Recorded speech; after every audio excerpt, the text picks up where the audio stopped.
চট্টগ্রামের পটিয়ায় ভয়াবহ সড়ক দুর্ঘটনা। পিকআপের বাস ও মাছবাহী পিকআপের মুখোমুখি সংঘর্ষে অন্তত ২০ জন আহত হয়েছেন। রবিবার ভোর ৫টার দিকে পটিয়া বাইপাসের বাকখালী পয়েন্টে ঘটে এই দুর্ঘটনা।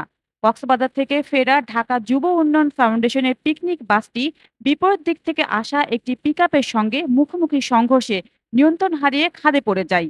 প্রত্যক্ষদর্শীরা জানান, দুর্ঘটনার পর কিছু লোক মাছবাহী পিকআপের পণ্য লুট করে নিয়ে যায়, যা স্থানীয়দের হতবাক করেছে। আহতদের মধ্যে ৩ জনকে পটিয়া থেকে চট্টগ্রাম মেডিকেল কলেজ হাসপাতালে পাঠানো হয়েছে। আহতদের প্রাথমিক চিকিৎসা দেওয়া হয়েছে, ৩ জনকে গুরুতর অবস্থায় রেফার করা হয়েছে। ঘটনার পর হাইওয়ে পুলিশ দুর্ঘটনা কবলিত দুটি গাড়ি উদ্ধার করেছে।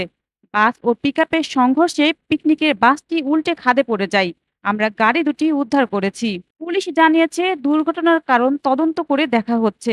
আহতদের অধিকাংশের অবস্থা এখন স্থিতিশীল। আসসালামু আলাইকুম। আজকে ভোর ৫টা মাথায় ভয়াবহ অ্যাক্সিডেন্ট এই পটিয়া বাইপাস এখন মরণ ভাবি। সকাল ভোর ৫টায় এই ঢাকাগামী যাত্রীবাহী পিকনিকের গাড়ি এবং কেরানীহাটগামী একটা মাছের গাড়ির সাথে মুখোমুখি সংঘর্ষ হয়।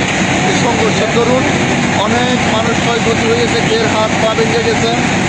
পটিয়া মেডিকেল নিয়েছে, কিছু চট্টগ্রাম মেডিকেলে নেওয়া হয়েছে। আর মাছের গাড়ি উঠে যাওয়াতে অনেক মাছ রাস্তা করে যাওয়ায় এলাকার কিছু দুষ্কৃতকারী ওই মাছগুলো লুটপাট করে নিয়ে গেছে। আমি প্রশাসনের কাছে এটা সুস্থ তদন্ত করে ওই লুটপাটকারীদের বিরুদ্ধে অ্যাকশন নেওয়ার জন্য করতেছি এবং প্রশাসনকে এই